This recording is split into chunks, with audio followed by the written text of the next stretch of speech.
ఈరోజు మన వర్తమానం ఏదేను వర్తమానం, దేవుని మొదటి ప్రసంగం, లేకపోతే మానవుడు పాపి అయిన తర్వాత, ఆజ్ఞను అతిక్రమించిన తర్వాత దేవుని మొదటి ప్రసంగం అని చెప్పవచ్చు.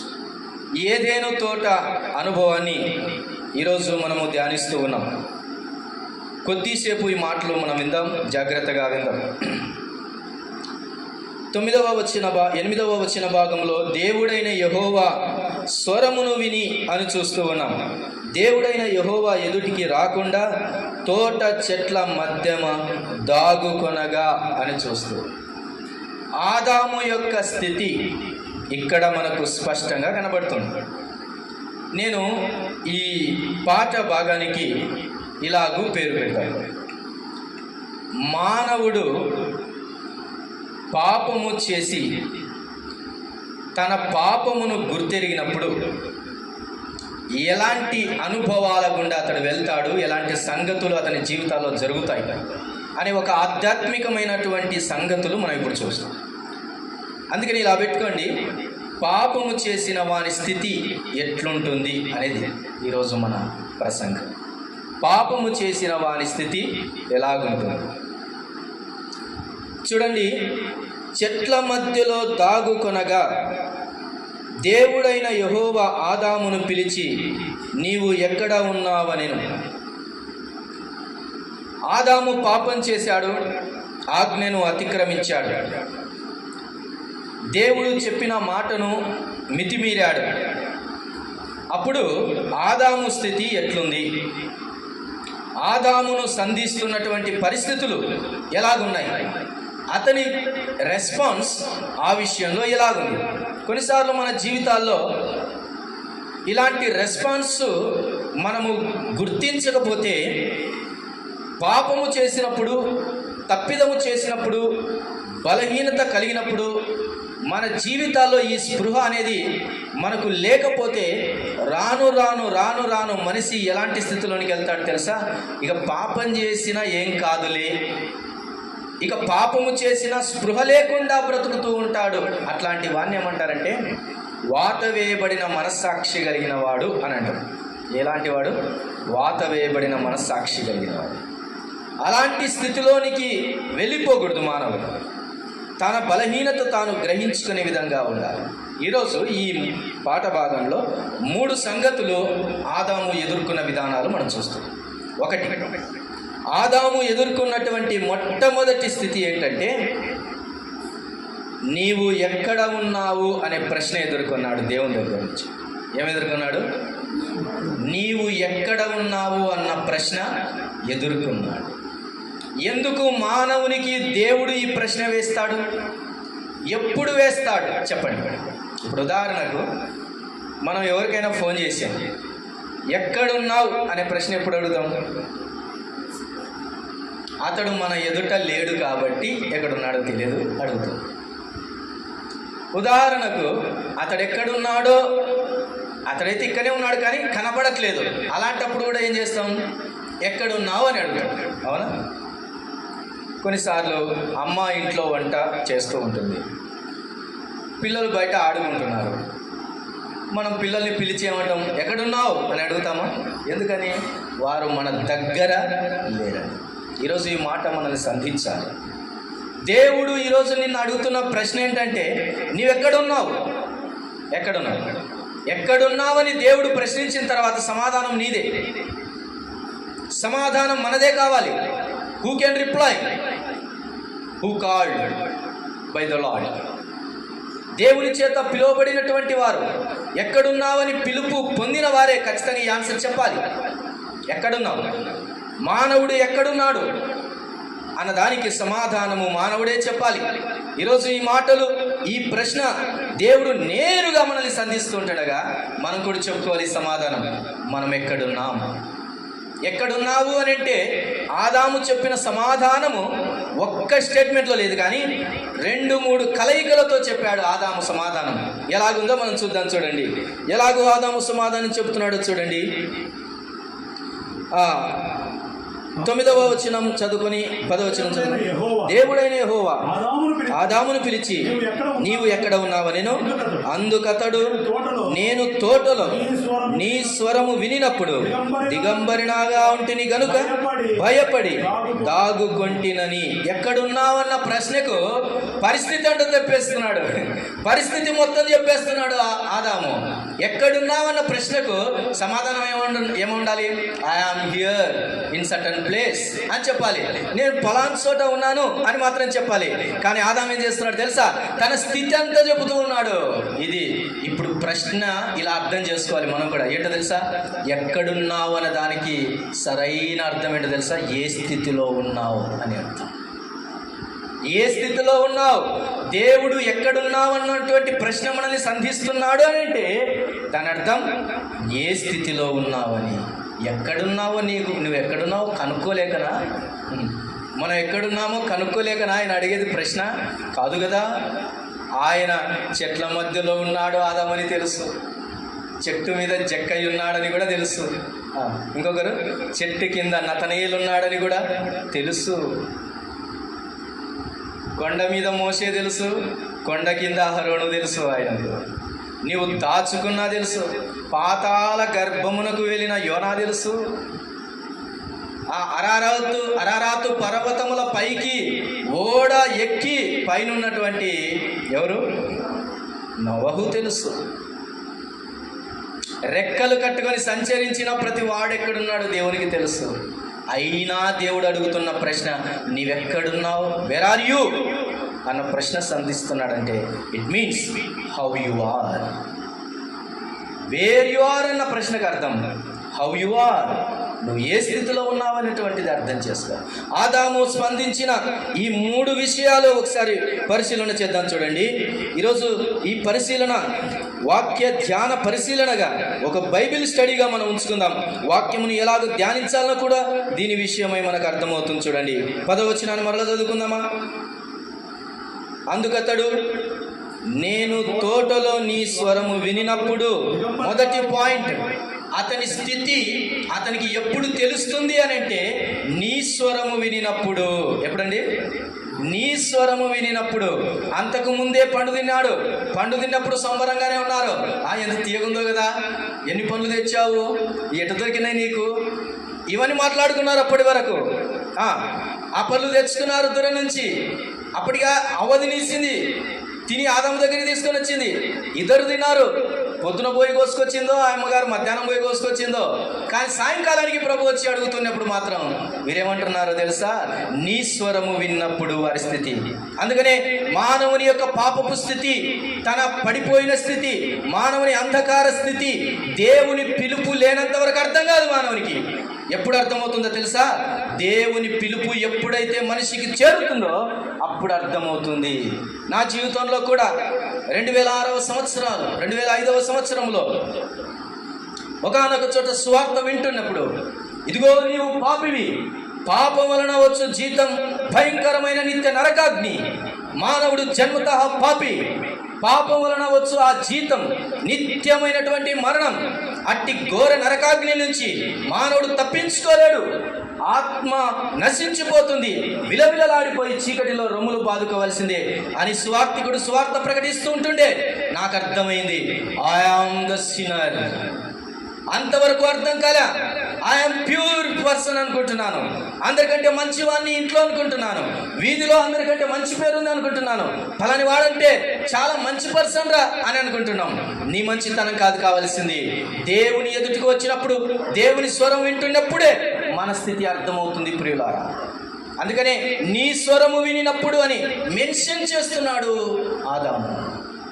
దేవుని స్వరం వింటున్నప్పుడు అనగా దేవుని వాక్యం నిన్ను చేరుతూ ఉన్నప్పుడు నీవు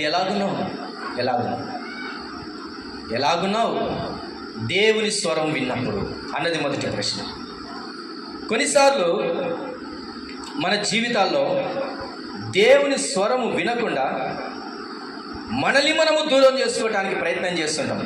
ఎందుకంటే అది కూడా పాపమే. ఎందుకంటే మానవునికి ఒక భయం ఉంటుంది, దేవుని మాటలు వింటే ఎక్కడ నీతిగా బ్రతకాల్సి వస్తుందో అని. ఇంకో భయం ఉంటుంది, దేవుని మాటలు వింటే ఎంత గద్దిస్తాడో ఆయన నన్ను అనే భయం వస్తుంది. దేవుని దగ్గరికి వస్తే చీకటికి భయం కనుక నీలో నాలో ఉన్నటువంటి ఆ చీకటి మనకు భయాన్ని కలిగిస్తుంది. అందుకనే దేవుని స్వరం వినటానికి మనిషి ఇష్టపడు. అందుకని గమనించండి, ఎక్కడైనా కానీ పాటలు పాడతాడు, ప్రశాంతంగా సంగీతం వాయించినా వింటాడు, ఎంతసేపు అయినా కూర్చుంటాడు హాయిగా. కానీ దేవుని వాక్యం మొదలు పెడుతున్నాడు అంటే అయిపోయింది కథ, చిన్నగా సర్దేసుకుంటాడు.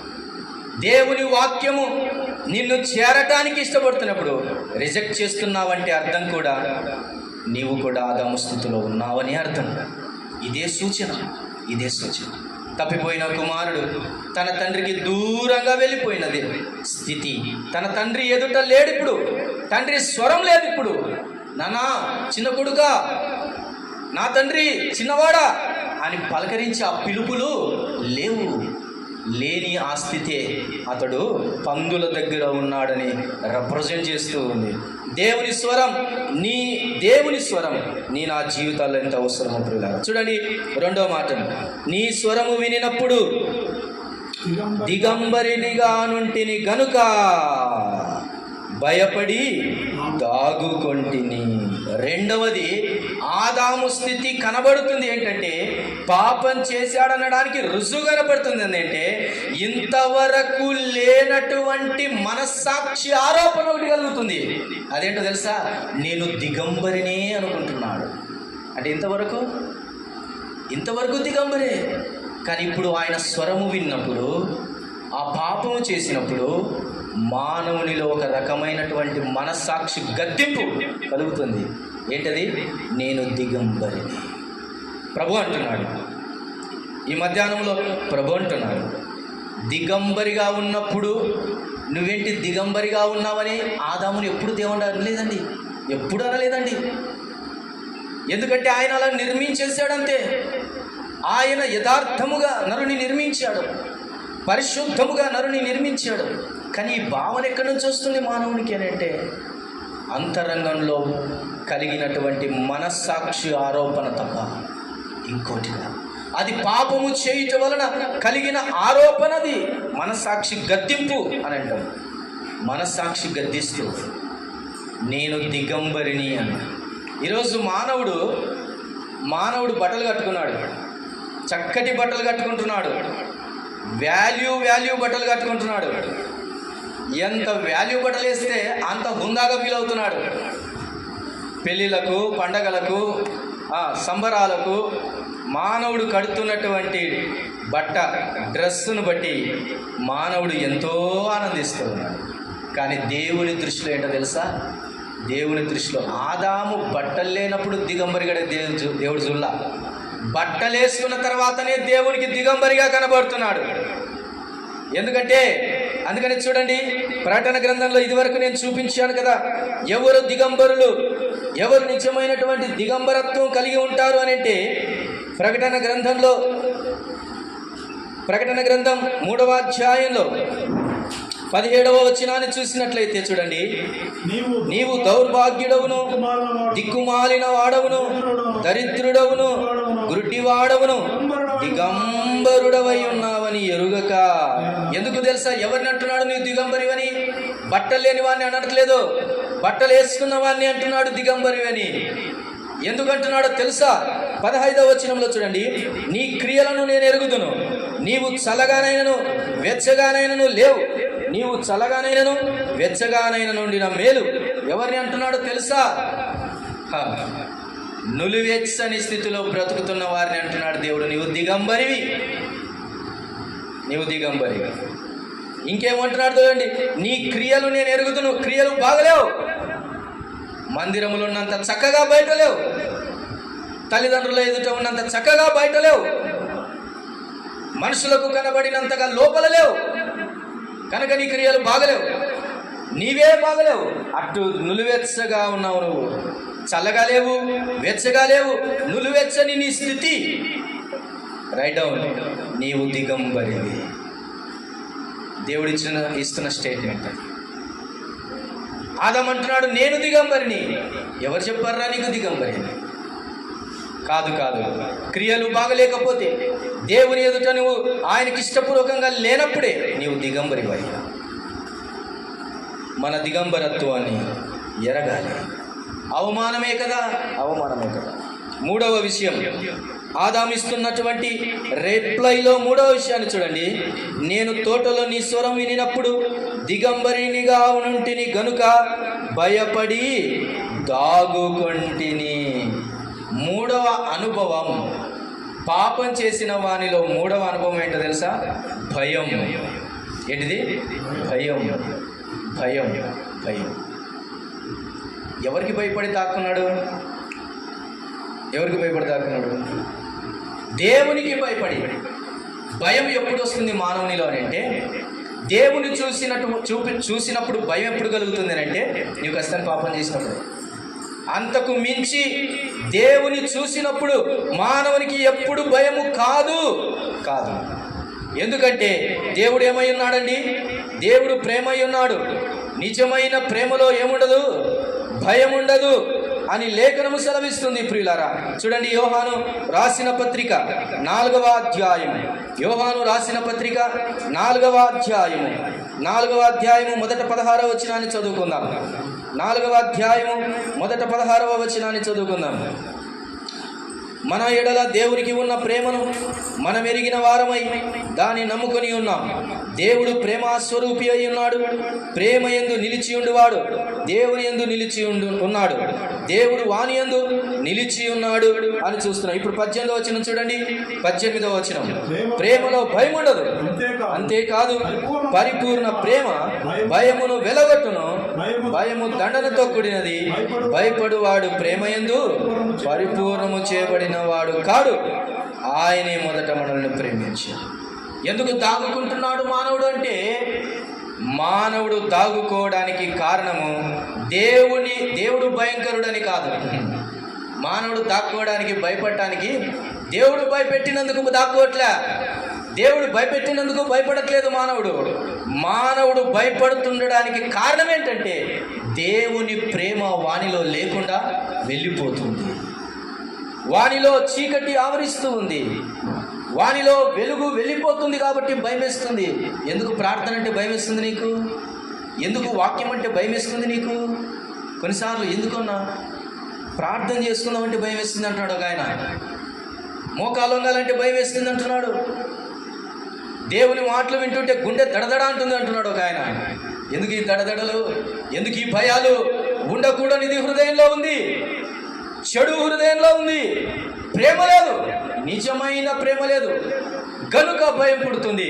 ఆదామంటున్నాడు, అయ్యో నీ స్వరం విన్నప్పుడు దేవా నేను దిగంబరిని గనుక భయపడి దాగుకొంటిని. భయం ఎక్కడి నుంచి వచ్చింది ఆదామా? భయం ఎక్కడి నుంచి వచ్చింది? వీళ్ళకు భయం లేదు సాతానుతో మాట్లాడేటప్పుడు. ఎవరితో మాట్లాడేటప్పుడు? సాతానుతో మాట్లాడేటప్పుడు భయం లేదు. ఈమెకు మాట్లాడిందే చక్కగా.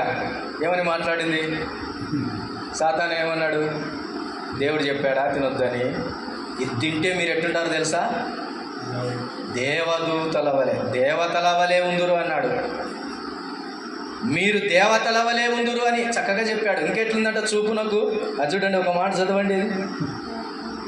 2వ వచనం, ఆదికాండం 3వ అధ్యాయము.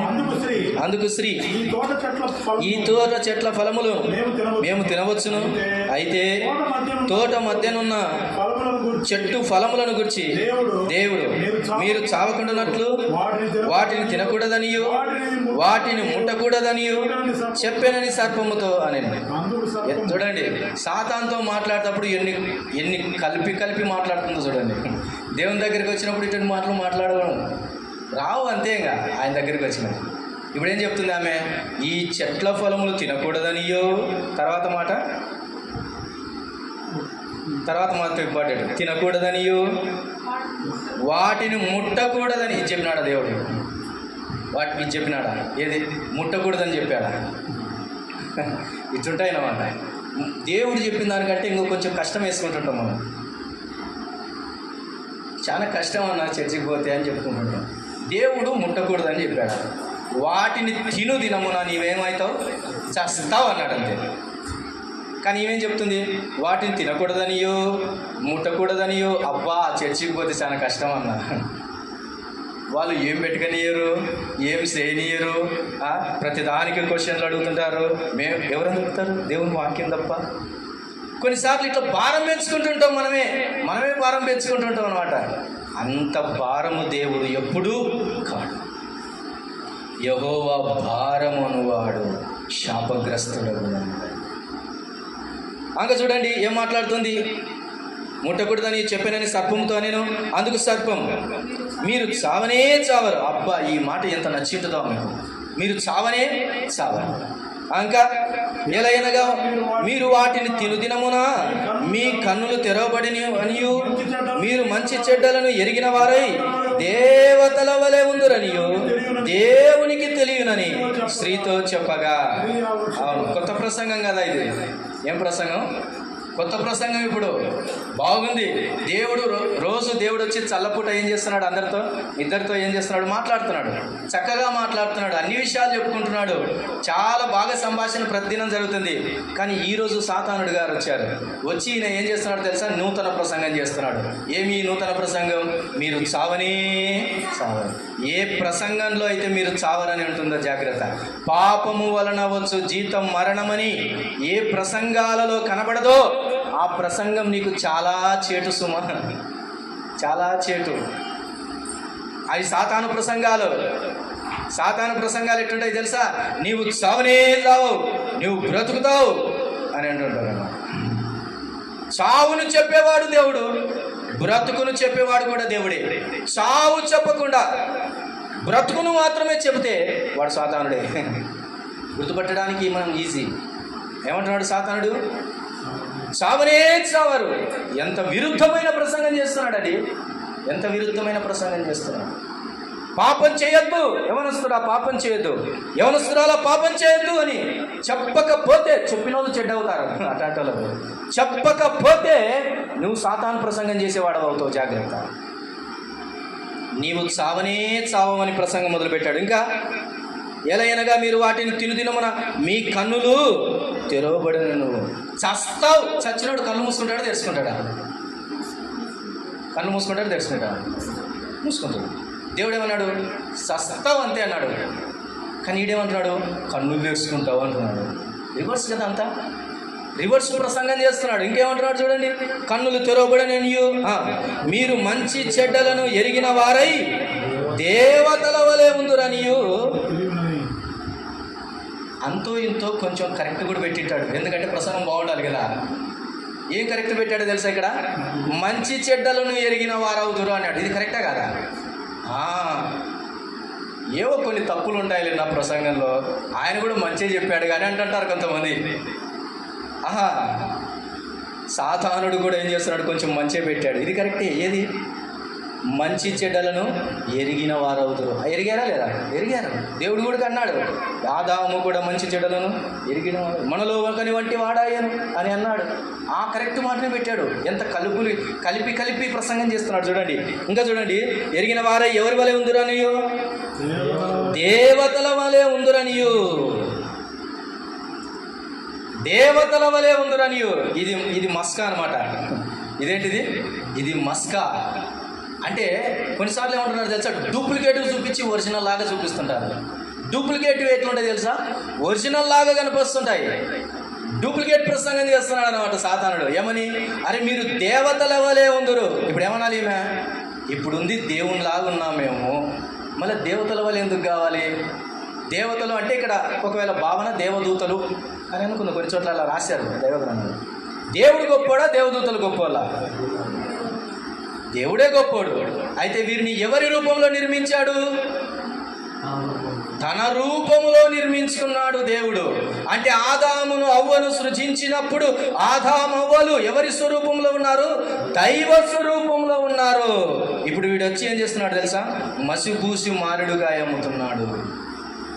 ఈ ప్రసంగంలో ఏం కనుపుతున్నాడు తెలుసా? డిగ్రేడ్ చేస్తున్నాడు. నీవు దేవతల వలె మీరుందురు అంటున్నాడు. వీళ్ళు ఏమనుకున్నారు తెలుసా?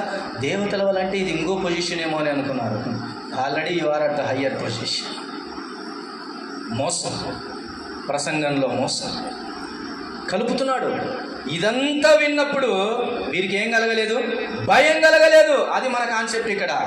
ఇంత ప్రసంగం, చెడిన ప్రసంగం, కలిపిన ప్రసంగం, అబద్ధపు ప్రసంగం, అబద్ధపు బోధ సాతానుడు చేస్తుంటే ఇంతవరకు కలగని భయం నిజ ప్రసంగంలో ఒకే ఒక మాట అన్నాడు, ఆదామా నీవెక్కడున్నావు? ఒక్క ప్రశ్నలో భయం పుడుతుందంటే కారణం ఆదాము చెడిపోయాడనేది అర్థమవుతుంది. సాతానుతో మాట్లాడుతున్నప్పుడు, లోకంతో మాట్లాడుతున్నప్పుడు, లోక విషయాలు ధ్యానిస్తున్నప్పుడు పుట్టని భయం నీకెందుకు దేవుడు అంటే పుడుతుంది. అక్కడే అర్థమవుతుంది, you are not in right way, you are not in the right position, you are not in the righteous way. That's why you are getting fear. అందుకని భయపడుతున్నాడు. ఆదాము ఇచ్చిన ఒక్క సమాధానంలో ఆదాము స్థితి అంతా కనబడుతుంది. దేవుని ఎదుటకు వచ్చిన రాలేని భయపడుతూ దాదుకున్న ఆదాము స్థితిని దేవుడు ఒక్క ప్రశ్నతో దర్శించాడు. ఈ మధ్యాహ్నం ఈ మాటతో నిన్ను దర్శిస్తున్నాను. ఒకవేళ నువ్వు నమ్ముకొని ఉండవచ్చు, నీవు విశ్వాసంలో కొనసాగుతుండవచ్చు, చాలా ఏళ్ళ నుంచి నువ్వు ప్రభువుని నమ్ముకొని ఉండవచ్చు. అయినా ఎందుకో ప్రభు అడుగుతున్నావు, నీవెక్కడున్నావు? ఇలా చెప్తావా? ప్రభువా నువ్వు పిలిచినప్పుడు ప్రార్థన గదిలో ఉన్నానయ్యా అని చెప్పగలవా? ప్రభువా నువ్వు పిలిచినప్పుడు స్వార్థ పనిలో నేనున్నానయ్యా అని చెప్పగలవా? ప్రభువా నువ్వు నన్ను పిలిచినప్పుడు నేను నిన్ను ఆరాధించటంలో ఉన్నానయ్యా అని చెప్పగలవా? ప్రభువా నువ్వు నన్ను పిలిచినప్పుడు ఇదిగో నీ గ్రంథముతో నేను టైం స్పెండ్ చేస్తున్నానయ్యా అని చెప్పగలవా? రోజంతటిలో ఈ ప్రశ్న వేసుకో, నీ సమాధానం ఏమగునో నీకు అర్థమవుతుంది. Raise this question at morning, raise this question yourself at afternoon, raise this question again in the evening, raise this question again at the bed. నిద్రించడానికి వెళ్ళేటప్పుడు కూడా ప్రశ్నించు.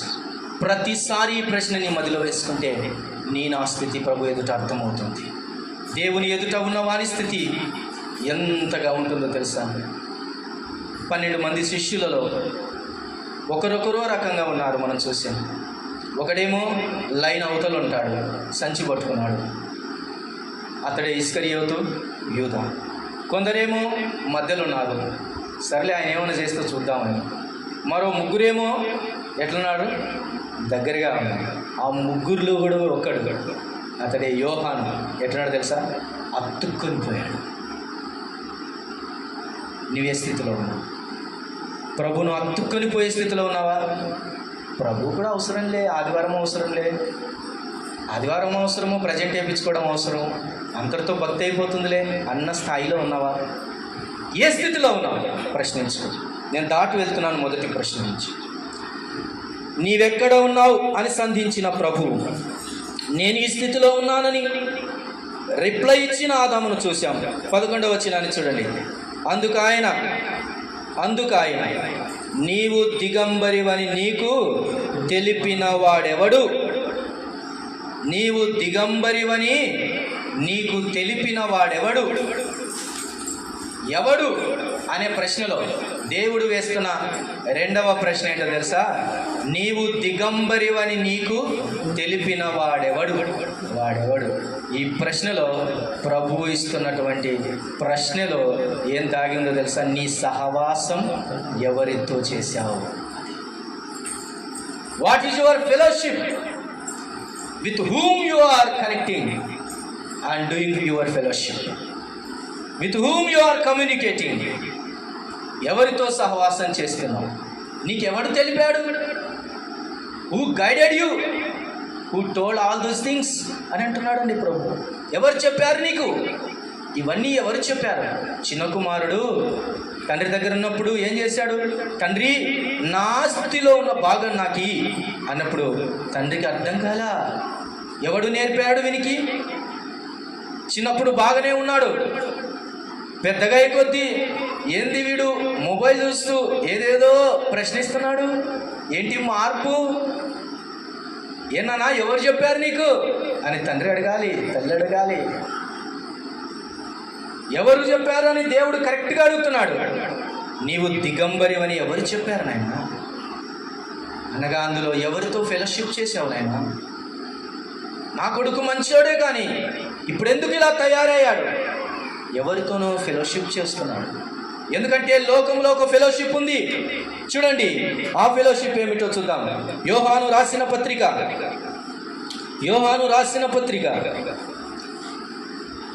1వ పత్రిక, మొదటి పత్రిక, యోహాను రాసిన మొదటి పత్రిక 2వ అధ్యాయము. యోహాను రాసిన మొదటి పత్రిక 2వ అధ్యాయము 16వ వచనాన్ని చదువుకుందాం. 16వ వచనం. లోకములో ఉన్నదంతయు అనగా శరీరాశయు, నేత్రాశయు, జీవపు డంబమును తండ్రి వలన పుట్టినవి కావు, అవి లోక సంబంధమైనవే. ఎవరితో ఫెలోషిప్ చేశావు? లోకంతో ఫెలోషిప్ చేశాను డాడీ. లోకంలో ఏముందో తెలుసా నా కుమారుడా? లోకములో ఉన్నదంతయు శరీరాశయు, నేత్రాశయు, జీవపు డంబమే. మానవుడు రాసి పడుతూ వెళ్తున్నాడు లోకానికి. మానవుడు రాసి పడిపోతున్నాడు టెక్నాలజీకి. మానవుడు రాసి పడిపోతున్నాడు సోషల్ టెక్నాలజీకి. మానవుడు రాసి పడిపోతున్నాడు మొబైల్తో ఉన్నటువంటి సంబంధం. ఈరోజు ఎవరితో ఫెలోషిప్ చేయట్లా మానవుడు? With only one item, that is mobile. That mobile is a thief, A murderer and everything. The mobile only. చూడటానికి సుందరంగా ఉంటుంది, కత్తిలాగా చంపేస్తుంది. అది చూడటానికి మృదువుగా ఉంటుంది, కానీ అది కాల్చేస్తే అగ్ని లాంటిది. చూడటానికి కాస్ట్లీ, కానీ దరిద్రుని చేస్తుంది. నేను డిస్ప్లే చూడటానికి హై రెజల్యూషన్, బట్ నీ జీవితంలో రెజల్యూషన్ లేకుండా చీకటి చేస్తూ ఉంది. If the resolution is 0, that is darkness. Because I am teaching computer science subject. Display బాగుండాలని అంటే నీ యొక్క పిక్సెల్ పవర్ బాగుండాలి. క్లారిటీ ఫొటోస్ తీస్తుంది, కానీ అంతరంగాన్ని తీయలేని ఫోటో అది. దేవుని వాక్యం తీస్తుంది. ఎవరితో సహవాసం చేస్తున్నావు నాయన? ఎవరితో సహవాసం చేస్తున్నావు? ఎవడు తెలిపే నీకు దిగంబరివని? ఇలాంటి పద్ధతులు ఎక్కడ నేర్చుకున్నావురా అంటున్నారు తల్లిదండ్రులు. From mobile, from YouTube, from Facebook, from Insta. Prabhu అంటున్నాడు, ప్రియ చెల్లి తమ్ముడా, ఏమంటున్నాడు తెలుసా? నీవు దిగంబరివని నీకు తెలిపిన వాడెవడు? అనగా with whom you are connected. ఎవరితో నీవు సంబంధం కలిగి ఉన్నావు? లోకాశలతోనా, శరీరాశలతోనా, జీవపు డంబములతోనా? ఇదిగో ఇవన్నీ అక్కడే రాయబడిన మాట. ఇదిగో ఇవన్నీ కూడా ఒకనాడు గతించిపోవును. ఏమైతాయంటే ఇవన్నీ గతించిపోవును, గడ్డి వలె మాడిపోవును. శరీరాశ, నేత్రాశ, జీవపు డంబము, లోకాశలన్నీ కూడా లోకపు నటన, లోకపు భ్రమ ఒకనాడు గతించిపోతాయి. నీ జీవితం పువ్వులాగా మాడిపోతుంది.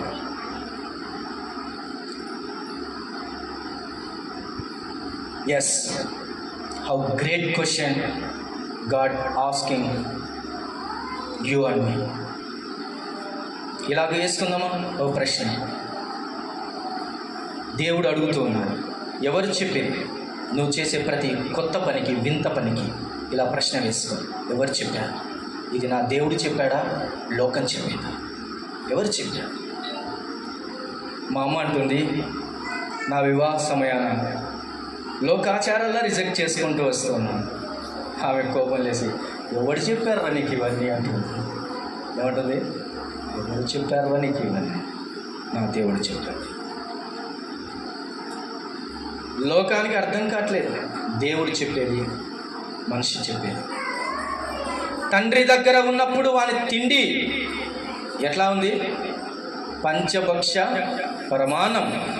తండ్రికి దూరంగా ఉన్నప్పుడు వాని భోజనం పందుల పొట్టు. నేను చాలాసార్లు చెప్తుంటాను, వాక్యానుసారమైన పద్ధతులు పంచభక్ష పరమాన్నం లాంటివి. లోకం చెప్పే ఆచారాలు పొట్టు.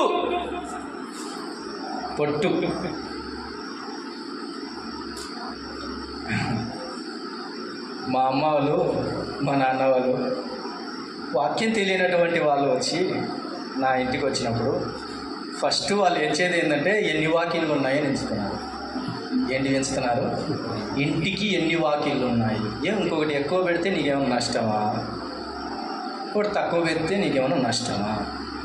ఎక్కడున్నారు? ఇంకా పొట్టు. అదంతా ఏంటిది? పొట్టు. తిండి కాదు అది. ఎవడు నేర్పిడి? ఈ మాటలు ఎవరు నేర్పారు? ఎవరు చెప్పారు నీకు? నేను చెప్పానా? ఇంకెవరైనా చెప్పారా? నాకెందుకో ఈ మాట దగ్గర ఆగిపోవాలనిపిస్తుంది. ఎంతకాలము సాతాను చెప్పిందే నడుచుకుంటాం, ఇంకెంతకాలం దేవుడు చెప్పింది వినకుండా ఉంటాం.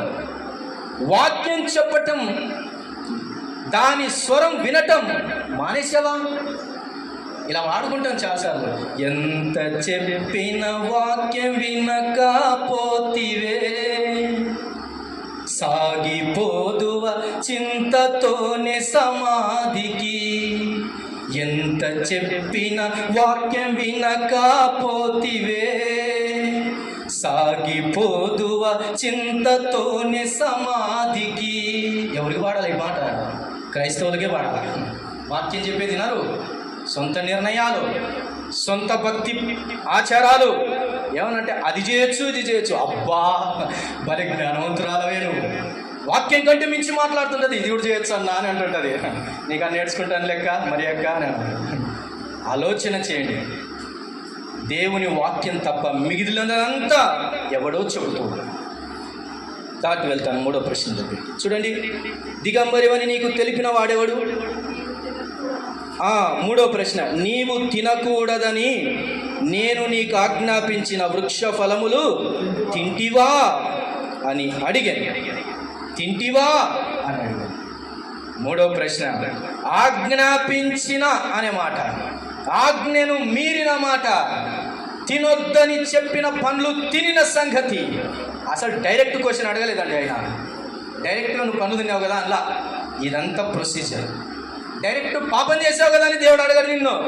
మొదట నీ స్థితిని అడుక్కుంటూ వస్తాడు. అంతే, నీకు తెలిసిపోతుంది నీ స్థితి అంటే. తింటివా అని ఇప్పుడు ఫైనల్గా అడుగుతున్నాడు.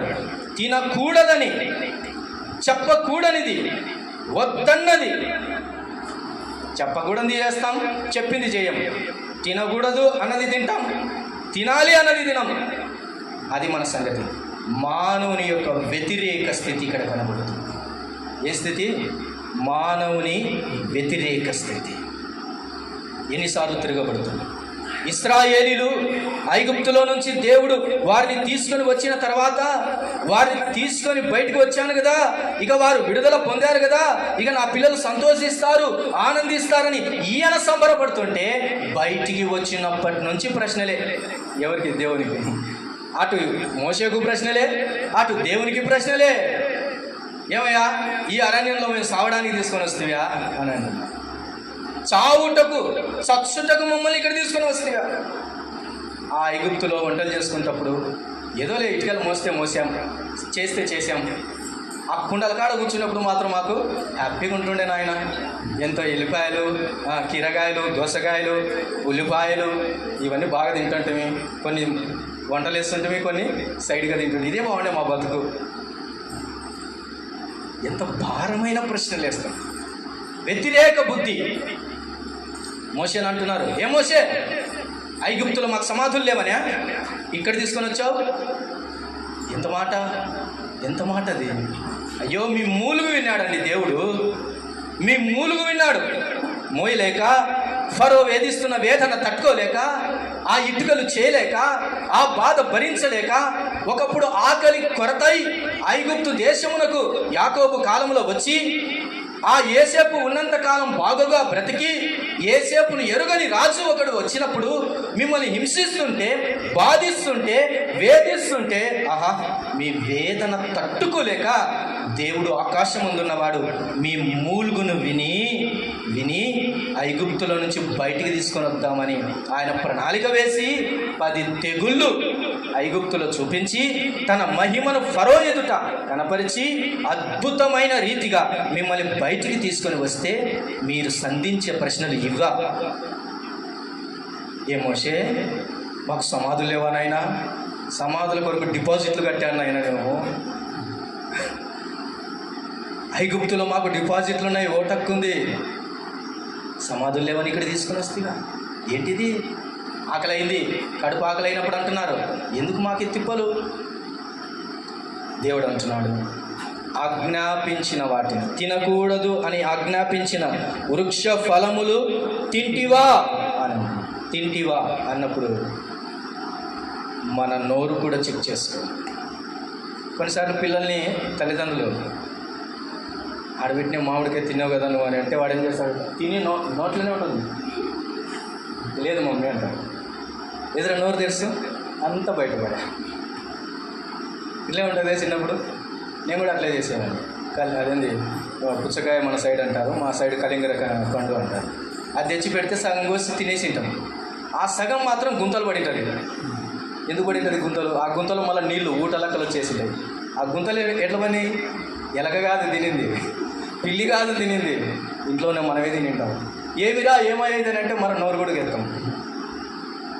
దేవుడికి రాదామని అట్లా అంటున్నాడు, తింటివా? అమ్మ, ఈ ప్రశ్న చాలా పెద్దదమ్మా, చాలా పెద్దది. చిన్నప్పుడు కదా బల్లో చిట్టి చిలకమ్మ అమ్మ కొట్టిందా, తోటకి వెళ్ళావా, పండు తెచ్చావా, గూట్లో పెట్టావా, గుట్టింగిన మింగావా అన్నంత పోయం కాదు ఇది, అంత రైమ్ కాదు ఇది. తింటివా?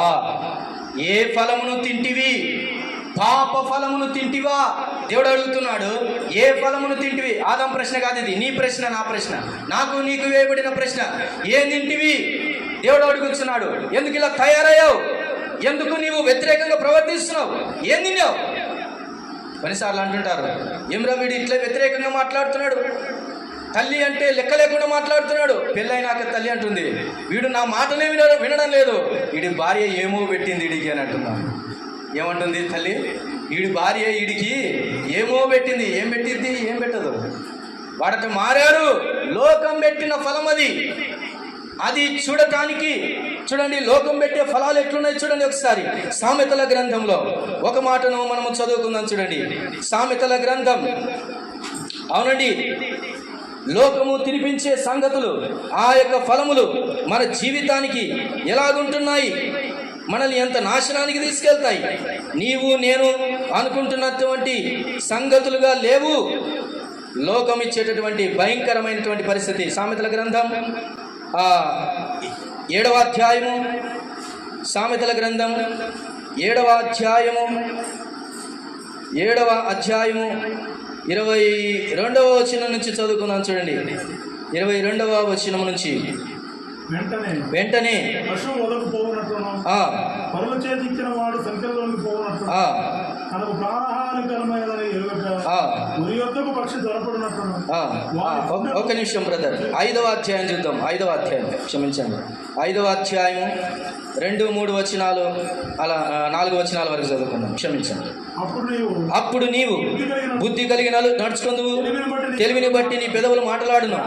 జాలశ్రీ పెదవుల నుండి తేనెకారును, దాని నోటి మాటలు నూనె కంటెను నునుపైనవి. దాని వలన కలుగు ఫలము ముసిని పండంత చేదు, అది 2 అంచులు గల కత్తి అంత పదును గలది. ఆ పండంత చేదు, దాని ఫలం అంటార ముసిని పండంత చేదు అని కదా. చేదు. నోరు తెరచు. ఏ పండు తిన్నావు? వద్దన్నది తిన్నావు. దేవుడు అడుగుతున్నటువంటి మాట. దేవుడు నీకు ఇవ్వాలనుకున్న పండేదో తెలుసా? ప్రకటన గ్రంథంలో చూడండి, దేవుడు నీకు ఇవ్వాలనుకున్న పండేంటో నువ్వు ఎరుగక దేవుడు వద్దన్నటువంటి పండు నువ్వు ఎందుకు తింటావు? ప్రకటన గ్రంథం 2వ అధ్యాయము 7వ వచనాన్ని చదువుకుందాం. చూడండి, 2వ అధ్యాయము ప్రకటన గ్రంథం 7వ వచనాన్ని చదువుకుందాం. చూడండి, చెవిగలవాడు ఆత్మ సంఘములతో చెప్పు మాట వినుగాక, జయించువానికి దేవుని పరదైసులో ఉన్న జీవవృక్ష ఫలములు భుజింపనిత్తును. ఇదండి దేవుడు మనకి ఇవ్వాలనుకున్న పండు, ఇదండి జీవవృక్ష ఫలములు. ఎందుకు? పాపపు పండును, వ్యతిరేకమైన దానిని నువ్వు తింటావు. అందుకని దురాశ గర్భమును ధరించి పాపమును కనును, పాపము పరిపక్వమై మరణమును కనును అని రాయబడింది. దురాశ గర్భమును ధరించును అనే మాట. దురాశను నువ్వు తిని గర్భము దాల్చావు, పాపమును కన్నావు. పాపం పరిపక్వమైతే మరణమే. అయ్యో, మానవుడు చేస్తున్నటువంటి తప్పిదాలు ఎంత ఘోరంగా ఉన్నాయి, ఎంత ఘోరంగా. దేవుడు నీకు ఇవ్వాలనుకున్న ఫలాలు నువ్వు గుర్తించకుండా లోకం ఇచ్చే ఫలాలు నువ్వు ఎందుకు తీసుకుంటావు? వద్దన్న ఫలాలు నువ్వు ఎందుకు తింటున్నావు?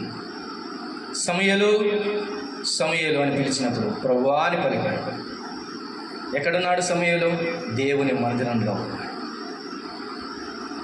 అదే సౌలును పిలిచాడు, సౌలా నువ్వేం చేయొచ్చున్నావు? అక్కడ ఉన్నటువంటి సమూయేలు బాలుడైనా దేవుని మందిరంలో ఉన్నాడు.